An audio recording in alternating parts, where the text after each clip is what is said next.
শুভ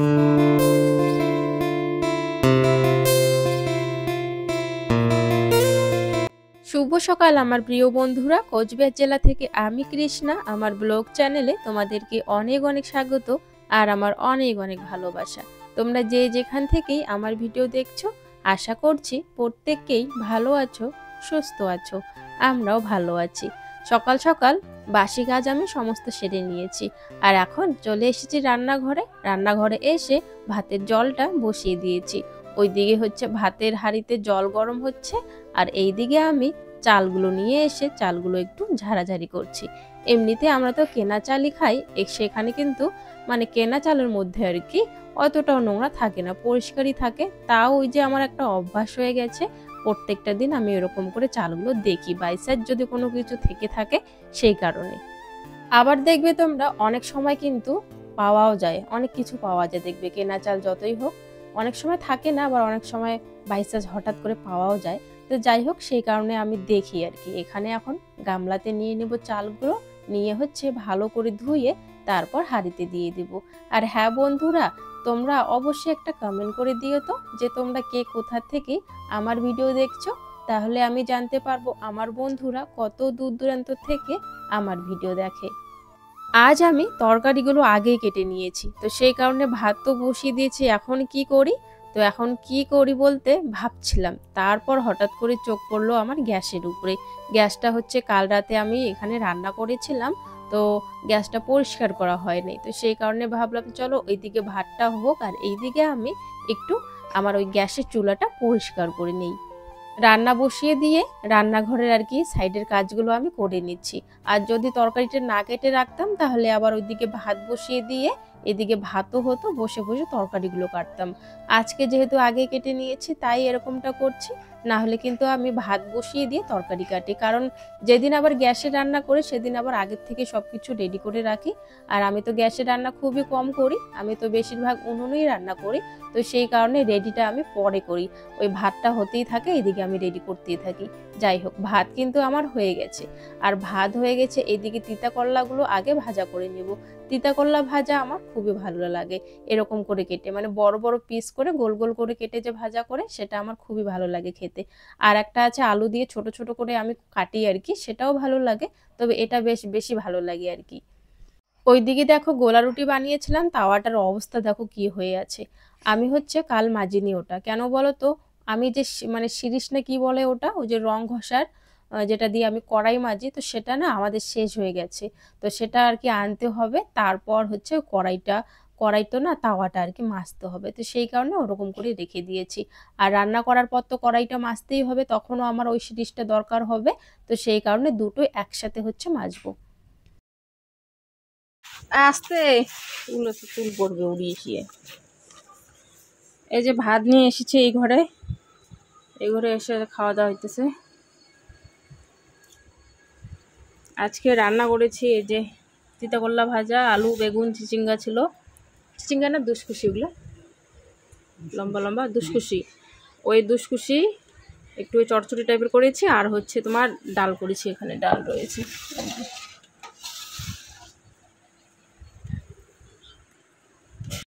খাওয়া দাওয়া হয়ে গেছে। আগের থেকে বলে রেখেছিল আমাকে ড্রাম দুটো ধুয়ে রাখতে, অনেক দিন ধরে কিন্তু ড্রামে জল ভরা হচ্ছে না। ওই যে এখন যেমন করেই হোক ওই কারো বাড়িতে যাচ্ছি না, আমাদের মোটরের যেমন জলই বের হচ্ছে, তো সেই জলগুলোই না আমরা খাচ্ছি।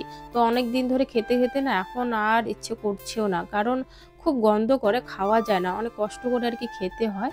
আবার দীর্ঘদিন যদি আমরা এই জলগুলো খাই, আমি মনে করি আর কি, ভাবছিলাম আর কি একা একাই, যে দীর্ঘদিন এই জলগুলো খেলে হয়তো একটা বড় কোনো একটা রোগ হয়ে যেতে পারে। বাচ্চাগুলোও তো খায়, তো সেই কারণে আর কি। তো ওই যে বলেছিলাম আমি যে জলগুলো খাওয়াও যায় না, তাও আমরা খাই, জোর জবরদস্তি একটু জল আনলে ভালো হতো। তো সেই কারণে দুপুরবেলা খাওয়া দাওয়ার পর আমাকে বলেছিল যে ড্রাম দুটো হচ্ছে পরিষ্কার করে রাখতে ধুয়ে, কারণ অনেক দিন ধরে জল ভরা হয় না, একটু ধুলো বালু তো উড়ে আছে, উপরে পড়ে আছে, ভিতরে পরিষ্কার আছে, তবে বাইরেটা তো ভিতরটাও তো ধুতেই হবে, অনেকদিন ধরে জল ভরা যেহেতু হচ্ছে না। তো আমাকে বলে রেখেছিল, ওই জন্য দেখো বিকেলবেলা আমি হচ্ছে মোটর চালিয়ে ড্রাম দুটো ভালো করে সার্ফ দিয়ে ধুয়ে নিচ্ছি।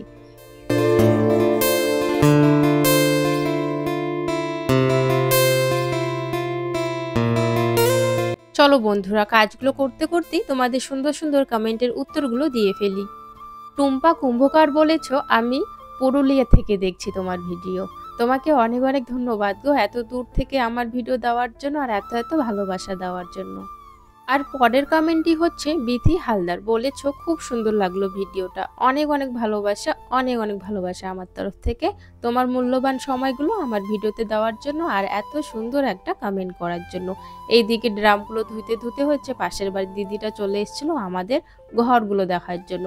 ওই যে এর আগে দেখিয়েছিলাম তোমাদেরকে আমি, আমাদের হচ্ছে নিচগুলো ঢালাই দেওয়া হবে, সেই কারণে ইট পাথর বালু ছিটানো হচ্ছে, তো সেই কারণে আর কি ওটাই দেখতে এসেছিল যে কি রকম আর কি হয়েছে। তো এখনো তো ঢালাই হয়নি, শুধু এক ঘরে পাথর দেওয়া হয়েছে আর এক ঘরে হচ্ছে ইট পাতা হয়েছে, এখনো কিন্তু ঢালাই হয়নি। যাই হোক, জল আনতে যেহেতু ও যাবে তাই আমিও ভাবলাম চলো আমিও একটু স্টেশনে যাই, অনেকদিন ধরে আসি না। আর এটা হচ্ছে আমাদের পাশেই আর কি স্টেশনটা, মাঝের মধ্যে অনেক সময় আগে আসতাম ভিডিও ফটো করার জন্য আর কি, তবে এখন আর আসা হয় না, যেহেতু দুটো সাইকেল আছে তো সেই কারণে প্রীতমের সাইকেল ওর বাবা ড্রাম নিয়ে এসে পড়েছে। আমিও ভাবলাম চলো তাহলে তুমি যেহেতু যাচ্ছ তোমার সাথে সাথে আমিও একটু যাই, কয়েকটা ফটো উঠে আসবো আর কি। তো সেই কারণে চলে আসি আর কি, আমি আর প্রীতি একসাথে দুজনে, আমার এই সাইকেলে আর প্রীতমের বাবা ওই যে সামনে যাচ্ছে। আর এই জায়গাটা না অনেকটাই সুন্দর সত্যি, স্টেশনটাও খুব সুন্দর আর স্টেশনের যে বাইরে সেটাও কিন্তু খুব সুন্দর। আর স্টেশনে জল নিতে আসার কারণ হচ্ছে এখানকার জলগুলো হচ্ছে খুবই ভালো।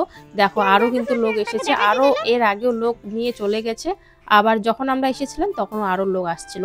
মানে এখান থেকে প্রচুর লোক কিন্তু জল নিয়ে যায়, আশেপাশের লোকগুলো এখান থেকে জল নিয়ে যায়, কারণ এখানকার জলগুলোতে একদমই গন্ধ নেই, আয়রন নেই, খুব সুন্দর জলগুলো।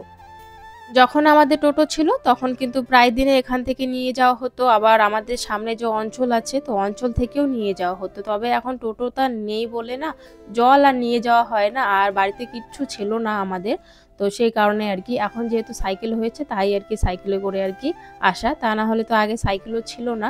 তো সেই কারণেই কিন্তু আমি আবার সাইকেলটা কিনেছি, জানো তো বাড়িতে কোনো কিছু নেই, হঠাৎ করে যদি কোথাও যেতে হয় বা হঠাৎ করে কিছু গিয়ে আনতে হয় বা বাচ্চাদেরকে স্কুল থেকে আনো, ওই সব ব্যাপারে আর কি খুবই সমস্যা হয়েছে জানো তো। আর কার তোমরা পাবা সাইকেল বলো তো, কারো কোনো কিছু এখন আর পাওয়া যায় না আর কি, আগের মতো তো এখন আর যুগ নেই, কারো কোনো কিছু কিন্তু কেউ কাউকে দিতে চায় না, আর চাইতেও এখন ভালো লাগে না মানুষের আর কি, মানে দেখে মানে মুখ দেখে আর কি বোঝা যায় যে ও দিতে চায় কি না চায়।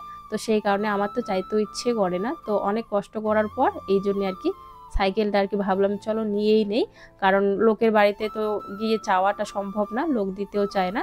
যাই হোক, স্টেশনটা দেখো, স্টেশনটা কিন্তু খুবই সুন্দর, আর এখানের জল বেরোচ্ছিল না, মানে এটা হচ্ছে নষ্ট, আমরা তো জানি না। আরও দেখো একজন এসে আছে, ও জানে না যে এটা নষ্ট কলটা, তো এখানেই আমরা দাঁড়িয়েছিলাম। তারপর একজনে আর কি বললো ওই দিকের কলটা ঠিক আছে, তো ওই দিকে তারপর চলে যায় প্রীতমের বাবা জল আনার জন্য, আর আমরা প্রীতি আমি এদিকে দাঁড়িয়েছিলাম, আর এখান থেকে ট্রেনও যাচ্ছিল ওইদিকে। তারপর হচ্ছে দেখো প্রীতমের বাবা জল নিয়ে চলে আসলো, আর আমরা কয়েকটা ফটো তুলেছি। এই যে নিউ বানেশ্বর লেখা আছে, নিউ বানেশ্বর, এখানেও একটা আমরা সামনে দাঁড়িয়ে ফটো তুলেছিলাম। এইদিকে প্রীতি বলছে জল খাবে, ওর জলের পিপাসা পেয়েছে, তো ওই কলটা দিয়ে একটু একটু জল বেরোচ্ছিল, তাই প্রীতমের বাবা ওকে তুলে ধরলো আর ও জল খাবে। আর জানো তো প্রীতির এই অভ্যাসটা আছে, মানে কোথাও গেলে বাড়িতে অতটা খায় না খায় আমি অত লক্ষ্য করি না, খায় কিন্তু অতটাও না, তবে কোথাও যদি বেরোয় তাহলে ওর জলের পিপাসাটা মনে হয় বেশি পায় সত্যি, মানে কোথাও গেলে ওর জলের বোতল সাথে নিয়ে যেতেই হয়। তো এখানে আসার সময় আর কি ভুলেই গেছি আমি জলের বোতল আর কি নিতে, আর একটু পরপর বলছে জল খাবে জল খাবে, কোথাও গেলে ওর ওরকমটাই হয়। তারপর ওই যে ব্রিজের মতো আছে উপরে, তো এখন নাকি ওখানে আর কি উঠবে প্রীতি, তো সবাই মিলে চলে আসলাম, ড্রাম নিচে আছে, সাইকেল ওইদিকে আছে, তালা লাগিয়ে উপরে চলে এসেছি। আর এখান থেকে মানে ট্রেন দেখা যাচ্ছে, দেখো উঠতে উঠতে একটা ট্রেন যাচ্ছে, আর ওই দিকেও একটা ট্রেন ছিল দাঁড়িয়ে, তারপর আবার একটা আসলো, মানে ট্রেন যাওয়া আসা করতেই ছিল, আর আমরা এখানে ব্রিজটার মধ্যে দাঁড়িয়ে দেখছিলাম ট্রেনগুলো, আর খুব সুন্দর ছিল জায়গাটা। তারপর এখানেও আমরা কয়েকটা ফটো তুলেছি, বাড়িতে গেছি তারপরে হচ্ছে। যাই হোক, আজকে তো এরকম করে বিকেলটা আমাদের কেটেই গেল, জল আনতে এসে বেশ ভালোই আর কি মজা হলো একটুখানি, বাড়িতে আর কত থাকি বলো, বাড়িতে তো সবসময় বাড়ির কাজকর্ম বাড়িতেই থাকা হয় সব সময়। তাও আর কি মায়ের সাথে ভাবি অনেক সময় আমার বাড়িতে বেশিক্ষণ থাকলে মানে বেশি দিন থাকলে মাঝের মধ্যে এমন হয় যে না একটু কোথাও গিয়ে যদি ঘুরে আসতে পারতাম তাহলে মনটা একটু ভালো হতো। তো ওই আর কি। যেহেতু প্রীতমের বাবা ড্রাম নিয়ে যাচ্ছে তো সেই কারণে আমার কিন্তু আসা। আমি না শাড়ি পরে আসতে চাইছিলাম। তবে কি বলো তো, আমি না ওই সাইকেল চালাতে পারি না শাড়ি পরে। তো সেই কারণে আর কি আসা হলো না। শাড়ি পরে আর কি স্টেশনে ফটো উঠলে ওটা একটা মানে অন্যরকম লাগতো, খুব সুন্দর। তবে ওই যে ভয় লাগে আমার কুচিগুলো যদি ঢুকে যায়, তো সেই কারণে শাড়ি পরে না আমি পারি না। তো ওই ভয় হচ্ছে শাড়ি পরে আমি আর আসিনি। যাই হোক, এই যে দেখো জল নেওয়া হয়ে গেছে আর আমরা এখন যাব বাড়ির দিকে। তো আজকের ভিডিওটা এখানে শেষ করছি। দেখা হচ্ছে আগামীকাল।